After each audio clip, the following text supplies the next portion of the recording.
গাজীপুরে বগুড়া সরকারি প্রাথমিক বিদ্যালয়ে রেখেছে অনন্য দৃষ্টান্ত।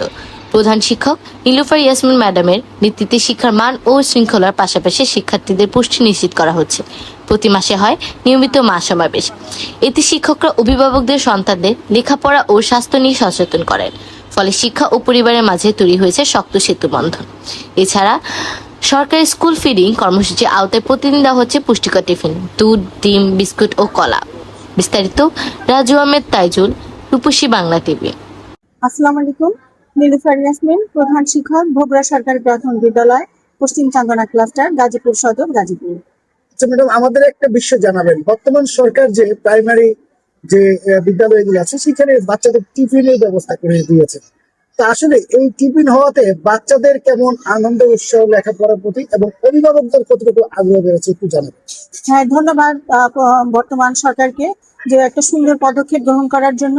কারণ অনেক শিক্ষার্থী অনেক সমস্যা থাকে, না খেয়ে আসে স্কুলে, কিন্তু এই টিফিনের জন্য তারা ভালোভাবে পুষ্টিকর খাবারগুলো পাচ্ছে এবং পড়ালেখার প্রতি তাদের অনেক মনোযোগ আসছে এবং ওদের মানে পুষ্টির যে ঘাটতিটা থাকতো সেটাও দূর হচ্ছে। এই জন্য ওরা আগে যে বাচ্চা স্কুলে আসতে চাইতো না, সে এখন স্কুলে আসার জন্য অনেক আনন্দ বোধ করে এবং উৎসাহিত থাকে। এই জন্য ধন্যবাদ যে সুন্দরভাবে এই আমাদের এই যে নাস্তাটা দেওয়া হয়, এটা গভর্নমেন্টের সুন্দর একটা পদক্ষেপ। তার কারণে বাচ্চাদের উপস্থিতি বেড়েছে। হ্যাঁ, উপস্থিতি বেড়েছে। আরেকটা বিষয়, আপনার এখানে কতজন শিক্ষক রয়েছেন এবং পরিপূর্ণ আছে? আমরা 7 জন, আমাদের কর্মরত পদ 7 জন, আমরা 7 জনই রয়েছি এবং আজকেও উপস্থিত আছে 7 জন। আর আপনাদের এই যে ক্লাবের মোট ছাত্রছাত্রীর সংখ্যা কত? আমার মোট হচ্ছে শিক্ষার্থীর সংখ্যা হচ্ছে 265 জন। আচ্ছা, আপনার এই স্কুলে যেটা যে আসলে এটা প্রয়োজন এমন কোনো কিছু আছে যে উপর মহলের দৃষ্টি আকর্ষণ করতে চাই আমরা, যে এই জিনিসগুলি প্রয়োজন স্কুলের জন্য? প্রথমত আমার একটা ভবন প্রয়োজন, কারণ আমার একটা জরাজীর্ণ ভবন আছে, সেই ভবনে আসলে বসার উপযোগী না, বর্ষাকালে পানি উঠে যায় এবং ছাদ সহ বিভিন্ন যে পিলার গুলো আছে এগুলো খুবই জরাজীর্ণ অবস্থায় আছে। এটা আমার খুবই একটা মানে দরকার ভবনের জন্য, এবং শ্রেণী কার্যক্রমও কিছুটা ব্যাহত হয়। দ্বিতীয়ত হচ্ছে যে আমার মাঠে বর্ষাকালে অনেক পানি জমে, ড্রেনের সুব্যবস্থা না থাকায় আমার মাঠে বর্ষাকাল সহ অনেক মানে শীতকাল আসার আগ পর্যন্ত পানিতে ভরা থাকে এবং বাচ্চারা খেলাধুলা করতে পারে না এবং যাতায়াতে অনেক সমস্যা হয়। সেজন্য শারীরিক ভাবেও অনেক সমস্যা ওদের দেখা দেয়। আরেকটা বিষয় জানাবেন আমাদের, যে এই টিফিন গুলো যে বাচ্চাদের, যেহেতু শিশু খাদ্য, সেখানে বাচ্চাদের যে খাবারে এখানে মানে খাবারে কোনো সমস্যা কোনো কিছু আছে? আমার স্কুলে এই পর্যন্ত, বিগত দিন থেকে এই পর্যন্ত তেমন কোনো সমস্যা দেখা দেয়নি, কিন্তু মাঝে একদিন একটু বন রুটিতে ফাঙ্গাস দেখা দিয়েছিল। আর মাঝে মাঝে ডিমগুলো একটু মানে সিদ্ধ কম হয় বা একটু থাকে, 2-1টা ডিম এরকম থাকে। মোটামুটি আপনারা মোটামুটি ভালোই আসে আমার স্কুলে। আরেকটা বিষয় জানাবেন, যে প্রাথমিক বিদ্যালয়গুলি আসলে পরিবর্তন হয়েছে কিনা, যে অভিভাবকদের তাদের সন্তানকে প্রাইমারি স্কুলে পড়ানোর জন্য যে আনন্দ উৎসব এটা আছে কিনা, নাকি আসলে পরিবর্তন হয়নি? না, আসলে বর্তমানে এখন আমাদের যে সরকারের নিয়ম বা আমাদের যে কার্যক্রম আছে, এটা আসলে অভিভাবকরা সন্তুষ্ট এবং এবার ভর্তি কিন্তু আগের তুলনায় কিন্তু ভর্তিও বৃদ্ধি পেয়েছে। ভর্তি সহ এবং উপস্থিতি কিন্তু আমাদের প্রাইমারি স্কুলগুলোতে বৃদ্ধি পেয়েছে এবং অনেক উৎসাহিত হয়ে আসছে। আগের চাইতে আমাদের প্রাইমারি স্কুল অনেক ভালো। ধন্যবাদ ম্যাডাম।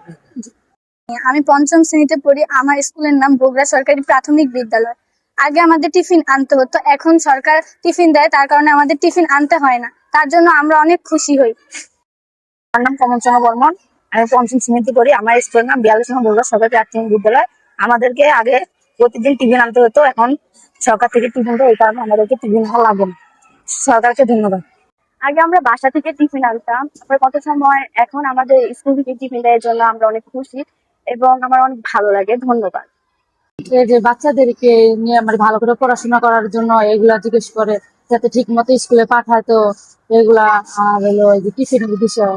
আচ্ছা, আমাদেরকে জানাবেন এই মা সমাবেশ থেকে আপনারা কি কি বুঝতে পারছেন বা শিখতে মা পারছেন? সমাবেশ থেকে আমরা এটাই বুঝতে পারছি, যদি আমরা এই মা সমাবেশের যদি এই অনুষ্ঠান না থাকতো তাহলে আমরা ভালোভাবে বুঝতে পারতাম না যে কোন বিষয়ে আমাদের বাচ্চারা পিছনে আছে। এখন মা সমাবেশে আমরা বুঝি আমাদের বাচ্চারা ঘাটিতে আছে, ম্যাডামরা আমাদের উৎসাহিত করে বাসা থেকে যাতে পোলাপান আমরা ঠিকঠাক পাঠাইতে পারি, এখানে এসে যাতে ঠিকানাটি আরো ভালো করে পূরণ করতে পারি। আর এর জন্য আমরা অনেক খুশি যে সরকার এইরকম একটা উদ্যোগ নিছে, এটা যদি আরো আগে নিত আরো ভালো হইতো। জেলায় বগুড়া সরকারি প্রাথমিক বিদ্যালয়। এই প্রাথমিক বিদ্যালয়ে কিন্তু আমি দেখেছি যে বাচ্চারা আনন্দ উৎসুক মুখর ভাবে তারা তাদের শিক্ষা নেওয়ার জন্য পাঠদানে ও তাদের প্রত্যেকটা ক্লাসে ভর করছে। এখানে যিনি প্রধান শিক্ষক রয়েছেন তার সাথে আমার কথা হচ্ছে, তিনি জানিয়েছেন বর্তমান সরকার যে টিফিন ব্যবস্থা করেছে সেই ব্যবস্থাকে সাধুবাদ জানিয়েছেন এবং তিনি জানিয়েছেন এই টিফিনের ফলে বর্তমানে যে সরকারি প্রাথমিক বিদ্যালয়ে অভিভাবকদের আগ্রহ বেড়েছে এবং ছাত্রছাত্রীদের লেখাপড়ার মান বেড়েছে এবং তাদেরও আগ্রহ বেড়েছে। তো এখানে আরো যারা অভিভাবক আছে, আজকে এই স্কুলে ছিল মা সমাবেশ, সেই মা সমাবেশেও আমরা কথা বলেছি বেশ কয়েকজন মাদের সাথে। তারাও আমাদেরকে জানিয়েছে যে বর্তমান সরকার যে টিফিন ব্যবস্থা করেছে তারাও বর্তমান সরকারের যে টিফিন ব্যবস্থা সেটাকে সাধুবাদ জানিয়েছে। এই স্কুলে একই সমস্যা রয়েছে, এই স্কুলে অল্প বৃষ্টি হলে এই খোলা মাঠে দেখা যাচ্ছে এখানে পানি জমে যায়। সেই ফলে কিন্তু আমাদের এই স্কুলটা তারা জানিয়েছে যে স্কুলের মাঠ সংস্কারটা খুব জরুরি প্রয়োজন এবং এখানে গাজীপুর যিনি প্রাথমিক শিক্ষা অফিসার আছেন, আমি তার দৃষ্টি আকর্ষণ করছি, আমাদের মাননীয় শিক্ষামন্ত্রীকে দৃষ্টি আকর্ষণ করছি এই বগুড়া প্রাথমিক বিদ্যালয়ে একটি ভবন এবং এখানে একটি মাঠের যেন এইটার কাজ করা হয়, সেখানে যেন পানি জমে যায়, তা বাচ্চারা খেলাধুলা করতে পারছে না। এবং এটাই কিন্তু আমাদেরকে অনেকে জানিয়েছে এবং প্রধান শিক্ষকও জানিয়েছে। গাজীপুর বগুড়া থেকে রাজু আহমেদ, রূপসী বাংলা টেলিভিশন।